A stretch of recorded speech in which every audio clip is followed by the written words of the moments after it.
ಬಂಧುಗಳೇ, ಕುರುಬ ಸಮುದಾಯದ ಮೇಲೆ ಅಟ್ರಾಸಿಟಿ ದೌರ್ಜನ್ಯ ಇದುವರೆಗೂ ಕರ್ನಾಟಕ ರಾಜ್ಯ ಸರ್ಕಾರದಿಂದ ಪಡೆದಿರುವಂತಹ ಮಾಹಿತಿಗಳ ಪ್ರಕಾರ 1,000ಕ್ಕೂ ಹೆಚ್ಚು ಅಟ್ರಾಸಿಟಿ ಕೇಸುಗಳು ದಾಖಲಾಗಿದೆ, ಶಿಕ್ಷೆಯನ್ನು ಅನುಭವಿಸಿದ್ದಾರೆ.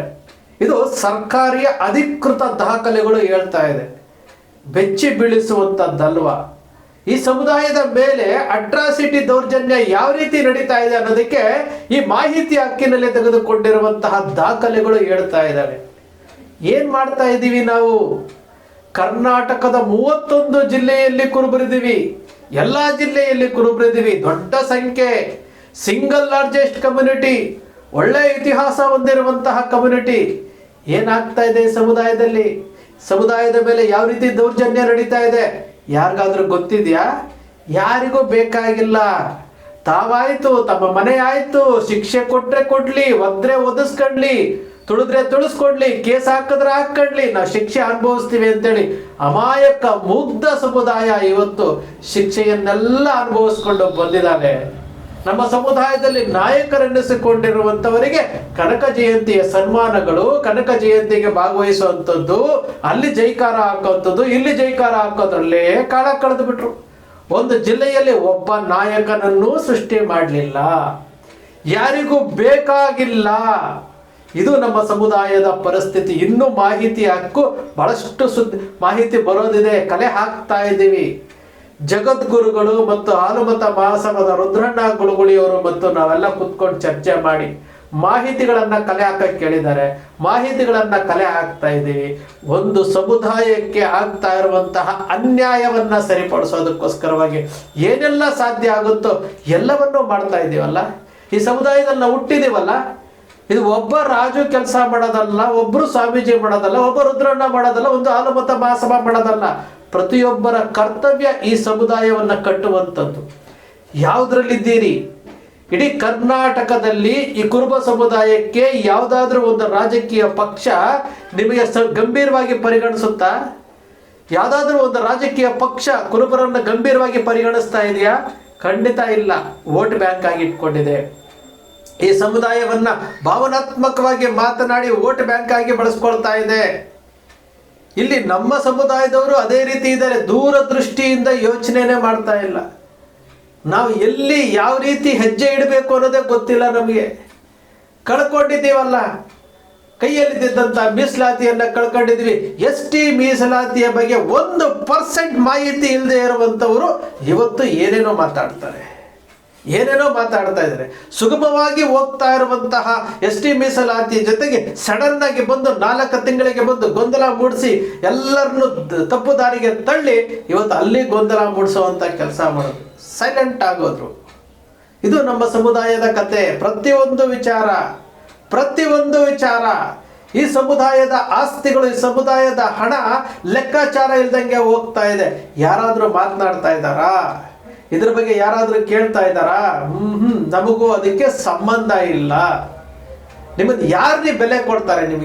ನಿಮ್ಮನ್ನು ಯಾರನ್ನೇ ಗಂಭೀರವಾಗಿ ಪರಿಗಣಿಸ್ತಾರೆ? ನಿಮ್ಮ ಸಮುದಾಯದಲ್ಲಿ ನಡೀತಾ ಇರುವಂತಹ ಅನ್ಯಾಯಗಳನ್ನ ಪ್ರಶ್ನೆ ಮಾಡೋದಕ್ಕೆ ನಿಮಗೆ ಶಕ್ತಿ ಇಲ್ಲ, ಪ್ರಶ್ನೆ ಮಾಡೋದಕ್ಕೆ ಧೈರ್ಯ ಇಲ್ಲ ನಿಮಗೆ. ನೀವು ಬೇರೆದನ್ನ ಪ್ರಶ್ನೆ ಮಾಡ್ತೀರಾ. ಇದು ಸಂಗೊಳ್ಳಿ ರಾಯಣ್ಣನ ವಂಶಸ್ಥರು ಅಂತ ಹೇಳ್ಕೊಳ್ತೀರಿ, ಹಕ್ಕಬುಕ್ಕರ ವಂಶಸ್ಥರು ಅಂತ ಹೇಳ್ಕೊಳ್ತೀರಿ, ಅಹಲ್ಯಾಬಾಯಿ ಹೋಳ್ಕರ್ ವಂಶಸ್ಥರು ಅಂತ ಹೇಳ್ಕೊಳ್ತೀವಿ, ಕನಕದಾಸರ ವಂಶಸ್ಥರು ಅಂತ ಹೇಳ್ಕೊಳ್ತೀವಿ. ಆದರೆ ಅವರಲ್ಲಿರುವಂತಹ ಕಿಚ್ಚು, ಹಠ, ಧೈರ್ಯ ಯಾವುದು ನಮ್ಮಲ್ಲಿ ಕಾಣ್ತಾ ಇಲ್ವಲ್ಲ. ಬೇಸರ ಆಗುತ್ತಲ್ರಿ. ಏನು ಸಾಧನೆ ಮಾಡ್ತಾ ಇದ್ದೀರಿ? ಬೆಳಗ್ಗೆ ಎದ್ದು ಲೆಟ್ರಿನ್ಗೆ ಹೋಗ್ತೀವಿ, ತಿಂಡಿ ತಿಂತೀರಿ, ಮಧ್ಯಾಹ್ನ ಊಟ ಮಾಡ್ತೀವಿ, ರಾತ್ರಿ ಊಟ ಮಾಡ್ತೀವಿ, ಮಲ್ಕೊಳ್ತೀವಿ. ಇಷ್ಟೇನಾ ನಿಮ್ಮ ಸಾಧನೆ? ಏನಾದರೂ ಮಾಡಬೇಕಲ್ಲ. ಈ ಸಮುದಾಯದಲ್ಲಿ ಹುಟ್ಟಿದೀವಿ ಅಂದಮೇಲೆ ಇದೇನಾದರೂ ಒಂದು ಮಾಡಬೇಕಲ್ಲ. ಯಾತಕ್ರಿ ಮಾಡ್ತಾ ಇಲ್ಲ? ಇದು ಬಹಳ ಬೇಸರ ಆಗೋದು ನೋಡಿ. 1,000ಕ್ಕೂ ಹೆಚ್ಚು ಅಟ್ರಾಸಿಟಿ ಶಿಕ್ಷೆ ಅನುಭವಿಸಿರುವಂಥವ್ರದ್ದು, ಜೈಲಿನಲ್ಲಿರುವಂಥವ್ರದ್ದು, ಕಾರಾಗೃಹದಲ್ಲಿ ಶಿಕ್ಷೆ ಅನುಭವಿಸಿರುವಂಥವ್ರ ಪಟ್ಟಿ ಬಾಗಲಕೋಟೆ ಒಂದರಲ್ಲೇ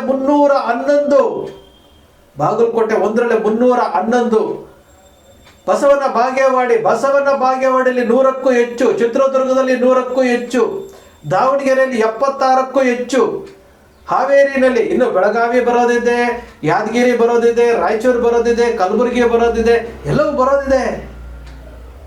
ಈ ಎಲ್ಲವನ್ನ ನೋಡ್ತಾ ಇದ್ರೆ ನಮ್ಗೆ ಅನ್ಸೋದೇನಂದ್ರೆ ಈ ಸಮುದಾಯ ಇನ್ನೂ ಜೀವಂತವಾಗಿದೆಯಾ ಅಂತ. ಒಬ್ಬರಿಗೂ ಬೇಕಾಗಿಲ್ಲ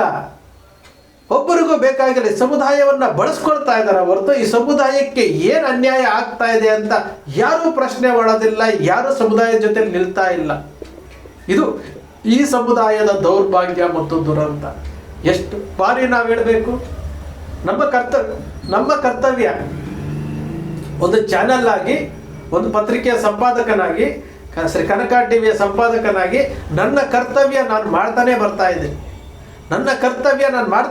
ಇದೆ. ಅದೆಷ್ಟು ಜನ ಅವಮಾನ ಮಾಡ್ತಾ ಇದ್ದಾರೆ, ಅಪಮಾನ ಮಾಡ್ತಾ ಇದ್ದಾರೆ, ವಾಟ್ಸಾಪ್ ಗ್ರೂಪ್ಗಳಲ್ಲಿ ಏನೆಲ್ಲ ಮಾತನಾಡ್ತಾ ಇದ್ದಾರೆ, ಸಹಿಸ್ಕೊಳ್ತಾನೆ ಇದ್ದೀವಿ. ಯಾಕೆ ಅಂದರೆ ಸಮುದಾಯಕ್ಕೆ ಒಳ್ಳೆಯದಾಗಬೇಕು ಅನ್ನೋ ಒಂದು ಕಾರಣಕ್ಕೋಸ್ಕರವಾಗಿ ಸಹಿಸ್ಕೊಳ್ತಾನೆ ಬರ್ತಾ ಇದ್ದೀವಿ. ಕಾನೂನು ಗೊತ್ತಿಲ್ವಾ ನಮಗೆ? ಬೇರೆ ದಾರಿ ಗೊತ್ತಿಲ್ವಾ ನಮಗೆ ಕೆಟ್ಟ ಭಾಷೆ ಬರೋದಿಲ್ವಾ? ಎಲ್ಲವೂ ಬರುತ್ತೆ. ಈ ಸಮುದಾಯ ಮುಗ್ಧ ಮತ್ತು ಅಮಾಯಕ ಸಮುದಾಯಕ್ಕೆ ಇಷ್ಟೆಲ್ಲ ಅನ್ಯಾಯ ಆಗ್ತಾ ಇದೆ. ಈ ಅನ್ಯಾಯ ಸರಿಪಡಿಸಬೇಕು. ಕನಕ ಗುರುಪೀಠದ ಜಗದ್ಗುರುಗಳು ಒಂದು ದಿಟ್ಟವಾದಂತಹ ನಿರ್ಧಾರ ತೆಗೆದುಕೊಂಡಿದ್ದಾರೆ. ಹಾಲುಮತ ಮಹಾಸಭಾದ ರುದ್ರಣ್ಣ ಗುಳ್ಗುಳಿಯವ್ರ ಜೊತೆಗೆ ಸೇರ್ಕೊಂಡು ಈ ST ಮೀಸಲಾತಿಯನ್ನು ಒಂದು ಹಂತಕ್ಕೆ ತೆಗೆದುಕೊಂಡು ಹೋಗಲೇಬೇಕು. ಇದು ವಿಸ್ತಾರ ಆಗಲೇಬೇಕು, ಅಖಂಡ ಕರ್ನಾಟಕಕ್ಕೆ ವಿಸ್ತಾರ ಆಗಬೇಕು ಅಂತೇಳಿ ಎಲ್ಲರನ್ನು ಕೂಡಿಸಿ ಕೇತುಹಳ್ಳಿಯಲ್ಲಿ ಮೀಟಿಂಗ್ ಮಾಡಿ 3 ಜಿಲ್ಲೆಯವ್ರದ್ದು, ಕೊಡಗಿನವ್ರದ್ದು, ಅಖಂಡ ಕರ್ನಾಟಕದ ಸೇರಿಸಿ ಒಂದು ಮೀಟಿಂಗ್ ಮಾಡಿ ಫೈನಲ್ ಆಗಿ ಒಂದು ಸ್ಟ್ಯಾಂಡ್ ತಗೊಂಡು ಇವತ್ತು ರಾಜ್ಯ ಸರ್ಕಾರದಿಂದ ಕೇಂದ್ರ ಸರ್ಕಾರಕ್ಕೆ ಏನು ಪತ್ರ ಹೋಗಿದೆ, ಸೋಷಿಯೋ ಎಕನಾಮಿಕ್ ಸ್ಟೇಟಸ್ ಪತ್ರ ಹೋಗಿದೆ. ಮುಂದೆ ಏನು ಮಾಡಬೇಕು ಎಲ್ಲದರ ಬಗ್ಗೆ ಆಲೋಚನೆ ಮಾಡಿಕೊಂಡು ಎಲ್ಲ ನೋವುಗಳನ್ನು ಮರೆತು ಇವತ್ತು ಹೆಜ್ಜೆ ಇಡ್ತಾ ಇದ್ದಾರೆ. ಅವರಿಗೆ ನಾವು ಬೆಂಬಲ ಕೊಡಬೇಕಲ್ಲ. ಈ ಸಮುದಾಯಕ್ಕೆ ಇರುವಂತಹ ಒಂದೇ ಒಂದು ಆಶಾಕಿರಣ, ಒಂದೇ ಒಂದು ಶಕ್ತಿ ಕೇಂದ್ರ, ಅದು ಕನಕ ಗುರುಪೀಠ ಮಾತ್ರ ತಾನೆ. ಮತ್ತಾರಿದ್ದಾರೆ? ಭಾರತೀಯ ಜನತಾ ಪಕ್ಷದಲ್ಲಿ ಯಾರಾದರೂ ನಾಯಕರಿದ್ದಾರ? ಇದ್ದಂಥ ಈಶ್ವರಪ್ಪನವರನ್ನ, ಹುಲಿ ಅಂತಿದ್ದವ್ರನ್ನ ನಮ್ಮವರೇ ಸೇರಿ ಅವರ ಶಕ್ತಿಯನ್ನು ಅಡಗಿಸ್ಬಿಟ್ರಲ್ಲ. ನಮ್ಮವರೇ ಹುಲಿ ಅಂತಿದ್ದಂತಹ ಈಶ್ವರಪ್ಪನವರನ್ನ ನೀವು ಕುರುಬರ ನಾಯಕ ಆಗ್ಬೋದು ಅಂತ ಹೇಳ್ಬಿಟ್ಟು, ಹಿಂದುಳಿದ ವರ್ಗದ ನಾಯಕ ಆಗ್ಬೋದು ಅಂತೇಳಿ ರಾಯಣ್ಣ ಬ್ರಿಗೇಡ್ ಮಾಡಿ ಅಲ್ಲೇ ಫೇಲ್ ಮಾಡಿದ್ರು. ಕುರುಬರ ಸಂಘದ ವಿಚಾರಕ್ಕೆ ತಂದು ಅಲ್ಲಿ ಫೇಲ್ ಮಾಡಿದ್ರು. ST ಮೀಸಲಾತಿಯಲ್ಲಿ ಸಡನ್ ಆಗಿ ಅಕ್ಟೋಬರ್ ತಂದು ಫೆಬ್ರವರಿಯಲ್ಲಿ ಕ್ಲೋಸ್ ಮಾಡಿ ಅಲ್ಲಿ ಫೇಲ್ ಮಾಡಿದ್ರು. ಇಂತಹ ಹಿಲಿಯನ್ನ ಮಾಡಿದ್ದು ನಮ್ಮ ಸಮುದಾಯದ ಕೆಲವರೇ. ಎಲ್ಲಿದ್ದಾರೆ? ಯಾವ ರೀತಿ ತಗೊಳ್ಬೇಕು ನಾವು? ಯಾವ ರೀತಿ? ಕೇಂದ್ರದಲ್ಲಿರುವಂಥದ್ದು ಭಾರತೀಯ ಜನತಾ ಪಕ್ಷ ರೀ. ಇವತ್ತು ನಮಗಿರುವಂತಹ ಶಕ್ತಿ ಕನಕ ಗುರುಪೀಠ ಒಂದೇ. ಇಲ್ಲಿ ಮಾಹಿತಿಗಳನ್ನ ಕಲೆ ಹಾಕಿ ಪ್ರತಿಯೊಂದನ್ನ ಜೋಡಿಸಿ ಇದನ್ನ ಯಾವ ರೀತಿ ತೆಗೆದುಕೊಂಡು ಹೋಗ್ಬೇಕು, ಎಲ್ಲಿ ಅನ್ಯಾಯ ಆಗಿದೆ ಅನ್ನೋ ವಿಚಾರವನ್ನ ಹಾಲುಮತ ಮಹಾಸಭಾ ನಿರಂತರವಾಗಿ ಮಾಡಿರುವಂಥದ್ದು. 25 ಜಿಲ್ಲೆಗಳಲ್ಲಿ ಹಾಲುಮತ ಮಹಾಸಭಾದ ಪದಾಧಿಕಾರಿಗಳು ನಿಂತು ಏನೇನು ಬೇಕು ಆ ಸಮಯಕ್ಕೆ ಎಲ್ಲವನ್ನು ಅಚ್ಚುಕಟ್ಟಾಗಿ ಮಾಡಿ ಏನು ಹಾಲುಮತ ಮಹಾಸಭಾದ ರುದ್ರಣ್ಣ ಗುಳ್ಗುಳಿಯವರ ಅಧ್ಯಕ್ಷರು ಹೇಳಿರುವಂಥದ್ದು ಪ್ರತಿಯೊಂದನ್ನು ಪಾಲಿಸಿ ಈ ಹಂತಕ್ಕೆ ತೆಗೆದುಕೊಂಡು ಬಂದಿರುವಂಥದ್ದು. ಈ ಹಂತಕ್ಕೆ 1976, 86, 91 ಎಲ್ಲ ಕಳ್ಕೊಂಡ್ವಿ. ಕೈಯಲ್ಲಿದ್ದದನ್ನ ಕಳ್ಕೊಂಡ್ವಿ, ತಟ್ಟೆಯಲ್ಲಿದ್ದದನ್ನ ಕಾಲಿನಿಂದ ಒದ್ವಿ. ಇವತ್ತು ಮತ್ತೊಮ್ಮೆ 10 ವರ್ಷ ಶ್ರಮ ಪಟ್ಟು ಮತ್ತೊಮ್ಮೆ ಬಿಸಿ ಊಟ ಮಾಡಿ ನಿಮಗೆ ತಟ್ಟೆನಲ್ಲಿ ಬಡಿಸುವಂಥದಕ್ಕೆ ಎಲ್ಲರೂ ಸಹ ರೆಡಿ ಮಾಡ್ಕೊಂಡು ಕೂತಿದ್ದಾಗ ಇನ್ನೇನು ತಟ್ಟೆಯಲ್ಲಿ ಹಾಕುವಂತಹ ಸಮಯದಲ್ಲಿ ಅದನ್ನೂ ಸಹ ಕಾಲಿನಿಂದ ಒದ್ದುವಂತಹ ಕೆಲಸ, ಆ ತಟ್ಟೆನಲ್ಲಿ ಏನು ಉಚ್ಚೆ ಮಾಡಿ ಕಕ್ಕಸ್ ಮಾಡುವಂತಹ ಸನ್ನಿವೇಶಗಳು ಎಲ್ಲವೂ ನಿರ್ಮಾಣ ಆಗ್ತಾ ಇದಾವಲ್ಲ. ಮತ್ತೆ ನಿಮಗೆ ಯಾವತ್ತು ST ಮೀಸಲಾತಿ ಸಿಗುತ್ತೆ? ನೀವು ಕಳ್ಕೊಂಡಿರೋದನ್ನು ಯಾವತ್ತು ಸಿಗುತ್ತೆ? ನಿಮಗೆ ಒಂದು ಯೋಚನೆ ಮಾಡುವಂತಹ ಶಕ್ತಿನೇ ಇಲ್ವಾ? ಈ ಸಮುದಾಯಕ್ಕೆ ಯೋಚಿಸುವಂತಹ ಶಕ್ತಿ ಇಲ್ವಾ ರೀ? ಇಂಟೆಲಿಜೆನ್ಸ್ ನೋಡ್ತಾ ಇದ್ದಾರೆ, ಇಡೀ ಸಮುದಾಯವನ್ನ ಇಂಟೆಲಿಜೆನ್ಸ್ ನೋಡ್ತಾ ಇದೆ. ಇಲ್ಲಿ ಪ್ರತಿಯೊಂದು ವಾಟ್ಸಪ್ ಗ್ರೂಪ್ಗಳಲ್ಲಿ ಏನ್ ಚರ್ಚೆ ಆಗ್ತಾ ಇದೆ, ಏನೇನ್ ಆಗ್ತಾ ಇದೆ ಎಲ್ಲದನ್ನು ಸಹ ಸೈಬರ್ ಕ್ರೈಮ್ನವರು ಈ AI ಟೆಕ್ನಾಲಜಿ ಮೂಲಕ ಎಲ್ಲವನ್ನು ಗಮನಿಸ್ತಾ ಇದ್ದಾರೆ. ಪ್ರತಿಯೊಂದು ದಾಖಲೆ ಆಗುತ್ತೆ. ಇದ್ರ ಬಗ್ಗೆ ಪರಿಜ್ಞಾನವೇ ಇಲ್ಲ ನಮಗೆ. ನಾವೇನು ಸ್ಟೇಟ್ಮೆಂಟ್ ಕೊಡ್ತೀವಿ ಅನ್ನೋದು ಗೊತ್ತಿಲ್ಲ. ಎಲ್ಲಿ ಹಾದಿ ತಪ್ಪೋಗುತ್ತೋ ಸಮುದಾಯಕ್ಕೆ ಎಲ್ಲಿ ಮತ್ತೊಮ್ಮೆ ನಾವು ಕಳ್ಕೊಂಡ್ಬಿಡ್ತೀವಿ ಅನ್ನೋ ಆತಂಕ ಜಗದ್ಗುರುಗಳಿಗೂ ಇದೆ, ಹಾಲುಮತ ಮಹಾಸಭಾದವ್ರಿಗೂ ಇದೆ, ನನಗೂ ಇದೆ. ಬೇಸರ ಆಗುತ್ತೆ. ಇಂತಹ ನಿಶಕ್ತ, ಇಂತಹ ನಿಸ್ಸಹಾಯಕತೆ ಇರುವಂತಹ ಸಮುದಾಯ, ನಾನು ಅಟ್ರಾಸಿಟಿ ಆದರೂ ಪರವಾಗಿಲ್ಲ, ನಾನು ಸಹಿಸ್ಕೊಳ್ತೀನಿ, ನಾನು ಜೈಲಿಗೆ ಹೋಗ್ತೇನೆ, ನನ್ನ ಕುಟುಂಬ ಬೀದಿ ಪಾಲಾದರೂ ಪರವಾಗಿಲ್ಲ, ನಾನು ಸಹಿಸ್ಕೊಳ್ತೇನೆ ಅಂತೇಳಿ ಇನ್ನು ಎಷ್ಟು ದಿವಸ ಸಹಿಸ್ಕೊಂಡಿರ್ತೀರಿ? ಒಂದು ಅಂತಿಮವಾದಂತಹ ಒಂದು ಪರಿಹಾರ ಸಿಗಬೇಕಲ್ಲ. ಎಸ್ ಟಿ ಮೀಸಲಾತಿ ಸಿಗೋವರೆಗೂ ಬೇರೆ ಒಂದು ಪರಿಹಾರವನ್ನು ಹುಡುಕಲಿಕ್ಕೆ ಹೋಗ್ತಾ ಇದ್ದೀವಲ್ಲ. ಸಹಕಾರ ಕೊಡಲಿಲ್ಲ ಅಂತಂದರೆ ನಾನಾಯಿತು ನನ್ನ ಮನೆ ಆಯಿತು ಅನ್ನೋ ಒಂದು ಜನ ಒಂದು ಕಡೆ, ಯಾರು ಅಧಿಕಾರಿ ವರ್ಗ ಆಗಿರ್ಬೋದು, ಮತ್ತೊಂದು ವರ್ಗ ಆಗಿರ್ಬೋದು, ನನಗೂ ಅದಕ್ಕೆ ಸಂಬಂಧವೇ ಇಲ್ಲ ಅನ್ನೋ ರೀತಿ ನಡ್ಕೊಳ್ತಾ ಇರುವಂಥ ಒಂದು ಕಡೆ ನೋವನ್ನು ಅನುಭವಿಸ್ಕೊಂಡು ಎಷ್ಟೇ ದೌರ್ಜನ್ಯ ಮಾಡಿ, ಅಲ್ಲಿ ಯಾರು ದೌರ್ಜನ್ಯ ಮಾಡಿ ಎಷ್ಟೇ ಹಿಂಸೆ ಕೊಟ್ಟರು ಸಹ ಸಹಿಸ್ಕೊಂಡು ಜೀವನ ಮಾಡ್ತೀನಿ ಅಂತ ಒಂದು ಕಡೆ ಅಮಾಯಕ ಜನ, ಒಂದು ಕಡೆ ಈ ಎಲ್ಲವನ್ನೂ ನಾವು ನೋಡ್ತಾ ಇದ್ದೇವೆ. ಒಂದು ಕಡೆ ಗುರಿ ಮುಟ್ಟುವಂಥ ಸಮಯದಲ್ಲಿ ಆ ಗುರಿಯನ್ನು ದಾರಿ ತಪ್ಪಿಸಿ ಅಲ್ಲಿ ಸಿಗಬೇಕಾದಂಥದ್ದು ಸಿಗದೇ ಇರುವಂತಹ ಮಾಡುವಂತಹ ಒಂದು ಕಡೆ ನಡೀತಾ ಇದೆ.